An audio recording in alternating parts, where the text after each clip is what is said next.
Hello everyone, I'm your friend Neha Kaushik. Today's our topic is earthquake means भूकंप.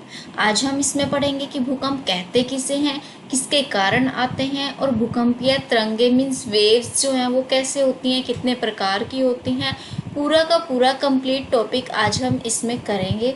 And last में आपसे previous year questions भी पूछे जाएंगे और आपको उनके आंसर बताए जाएंगे. आई थिंक आपको दोबारा ये टॉपिक पढ़ने की ज़रूरत नहीं पड़ेगी क्योंकि कंप्लीट टॉपिक आपको इसमें कराया जाएगा. तो चलिए स्टार्ट करते हैं हम अपना topic. Let's start our topic. Firstly हम जानते हैं कि भूकंप कहते किसे हैं. तो जो भूकंप का शाब्दिक अर्थ है वो है धरातल या भूपटल का हिलना. जैसे कि इसका अर्थ क्या है कि जो भूमि है हमारी जहाँ पर हम रहते हैं उसके अंदर होने वाला कंपन या हलचल. जैसे तालाब में जब हम पत्थर फेंकते हैं तो उसमें अलग अलग तरह की लहरें उठती हैं मीन्स वेव्स आती हैं एक तरह से राउंड राउंड.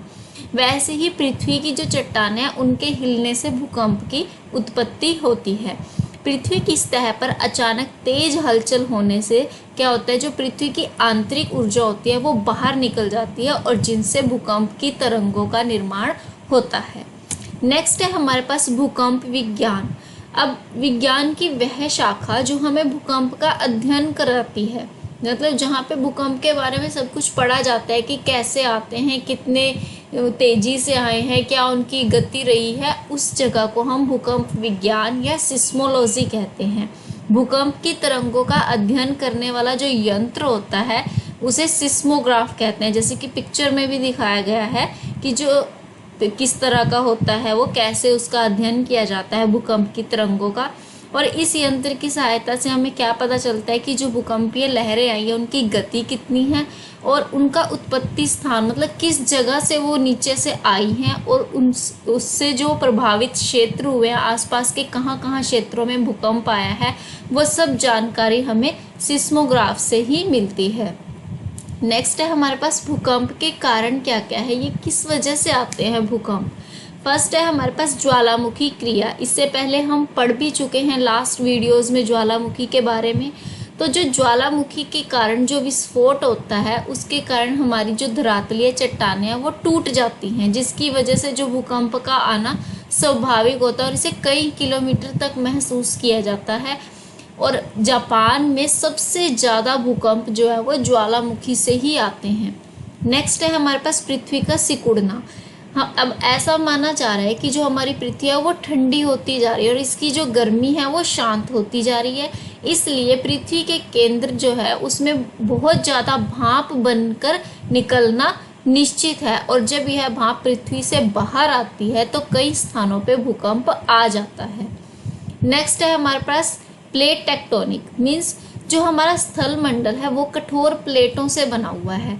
हमने मंडल के बारे में भी हम लास्ट टॉपिक में पढ़ चुके हैं. देखो हम स्टेप वाइज स्टेप चल रहे हैं, तो जो आगे हम पढ़ते जा रहे हैं उसमें पीछे वाला जो है वो बेस बनता जा रहा है. तो स्थल मंडल कठोर प्लेटों से बना हुआ है. ये प्लेट हमेशा गति करते रहते हैं और जब ये आपस में टकराते हैं तो जो अधिक घनत्व वाली प्लेट होती है वो कम घनत्व वाली प्लेट के नीचे आ जाती है, जिससे ये आपस में टकराती हैं, फिर टूटती हैं और अलग हो जाती हैं. अलग होने से क्या होता है, पृथ्वी में झटके उत्पन्न होते हैं और उससे भूकंप आते हैं. नेक्स्ट है हमारे पास भूमि संतुलन. पृथ्वी के ऊपर उठे हुए भाग और निचले भाग में हमेशा एक साथ समायोजन नहीं रहता. उठा हुआ भाग मतलब महाद्वीप और जो नीचे मतलब निचला भाग कौन सा हुआ, सागर. तो महाद्वीपों से क्या होता है, जो मलबा होता है वो बहकर सागर में चला जाता है, जिससे क्या होता है पृथ्वी का संतुलन बिगड़ जाता है और जो पृथ्वी के कमजोर हिस्से होते हैं वहां पर भूकंप आ जाता है. नेक्स्ट है हमारे पास भूकंप केंद्र और अधिकेंद्र एपिसेंटर. मेन इंपॉर्टेंट पॉइंट है ये अर्थक्वेक के टॉपिक में.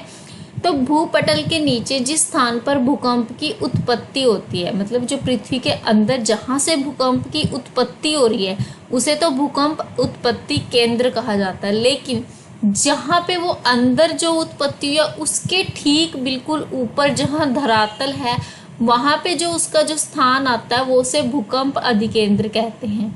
भूकंपीय लहरों से सबसे ज़्यादा प्रभावित या तो अधिकेंद्र या आसपास के क्षेत्र होते हैं. भूकंप उत्पत्ति केंद्र जो पृथ्वी के अंदर होता है ना, उससे बिल्कुल 90 डिग्री के एंगल पर ऊपर आने के बाद जो स्थान हमें धरातल पे मिलता है उसे हम भूकंप अधिकेंद्र कहते हैं। भूकंप केंद्र से भूकंपीय तरंगे उत्पन्न होती हैं। जिस स्थान पर वे सबसे पहले पहुंचती हैं उसे हम भूकंपीय अधिकेंद्र कहते हैं। नेक्स्ट है हमारे पास भूकंपीय तरंगे। वेरी इंपॉर्टेंट है। भूकंपीय तरंगे कितनी तरह की होती हैं? ये वेव्स जो होती हैं 3 तरह की, ई तरंगे, एस तरंगे, एल तरंगे। पी वेव्स, एस वेव्स और एल वेव्स। जो पी तरंगे हैं हमारी, इन्हें प्राथमिक तरंगे भी कहा जाता है। एस तरंगों को द्वितीयक तरंगे कहा जाता है और जो एल तरंगे हैं इन्हें लव तरंगे भी कहा जाता है। क्यों कहा जाता है? क्योंकि इनकी जो खोज है वो HD लव ने की थी। पी तरंगों को अनुदैर्ध्य तरंगे कहा जाता है, लॉन्गिट्यूडनल, और जो एस तरंगे और एल तरंगे हैं उन्हें अनुप्रस्थ तरंगे कहा जाता है। लॉन्गिट्यूडनल मतलब वॉइस से रिलेटेड और अनुप्रस्थ मतलब प्रकाश से रिलेटेड, ठीक है।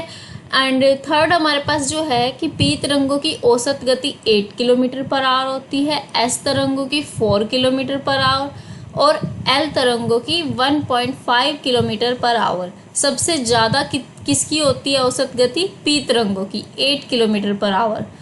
लेकिन ये इतनी ज़्यादा हानिकारक नहीं होती, ठीक है। ये बहुत जल्दी पहुंच जाती हैं ऊपर, लेकिन इतनी ज़्यादा हानिकारक नहीं होती। और जो एल तरंगे हैं उनकी सबसे कम होती है, वो 1.5 किलोमीटर पर आवर है, पर ये सबसे ज़्यादा विनाशकारी है। पी तरंगों से क्षति बहुत कम होती है, एस तरंगों से औसत, और जो एल तरंगे हैं उनसे बहुत ज़्यादा हानि होती है। ये बहुत ज़्यादा विनाशकारी होती है। पी तरंगे जो हैं वो तीनों माध्यम से चलते हैं, ठोस, द्रव, गैस। एस तरंगे सिर्फ ठोस माध्यम में, और जो एल तरंगे हैं वो धरातलीय माध्यम में, ठीक है। नेक्स्ट है हमारे पास इनका मापन।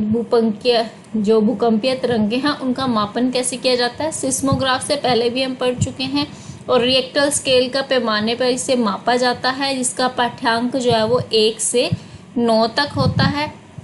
और जब भूकंप आना होता है तो भूकंप आने से पहले हमारे वायुमंडल में रेडान गैस जो है वो बढ़ जाती है, ठीक है। नेक्स्ट है हमारे पास जो हमारे प्रीवियस ईयर्स के कुछ क्वेश्चंस हैं उनके बारे में हम पढ़ते हैं। फर्स्ट है हमारे पास भूकंपीय तरंगों को मापने के यंत्र को क्या कहा जाता है? सिस्मोग्राफ। सेकंड है हमारे पास भूकंपीय तरंगे कितने प्रकार की होती हैं? 3 प्रकार की। फर्स्ट है हमारे पास पी तरंगे, सेकंड एस तरंगे, थर्ड एल तरंगे। नेक्स्ट क्वेश्चन है हमारे पास लव तरंगे किन्हें कहा जाता है? एल तरंगों को। क्यों कहा जाता है? क्योंकि इनकी खोज जो है वो HD लव ने की थी। नेक्स्ट है हमारे पास भूकंप आने से पहले वायुमंडल में कौन सी गैस बढ़ जाती है? Radon gas. जिस स्थान से भूकंप की उत्पत्ति होती है उसे क्या कहा जाता है? भूकंप उत्पत्ति केंद्र। धरातल पर जिस स्थान पर भूकंप की उत्पत्ति होती है उसे क्या कहा जाता है? भूकंप अधिकेंद्र। अनुदैर्ध्य तरंगे किन्हें कहा जाता है? पी तरंगों को। सबसे कम औसत गति किन तरंगों की होती है? एल तरंगों की। सबसे अधिक औसत गति किन तरंगों की होती है? पी तरंगों की। अत्यधिक विनाशकारी कौन सी तरंगे होती हैं? एल तरंगी। इस वीडियो में इतना ही। लेके आएंगे एक नया टॉपिक, तब तक आप इसे पढ़िए, चैनल को सब्सक्राइब कीजिए, लाइक कीजिए, कमेंट करें जो आपको समझ नहीं आता, और जिस टॉपिक आप चाहते हैं उसे कमेंट कीजिए, हम वही टॉपिक लेके आएंगे। धन्यवाद।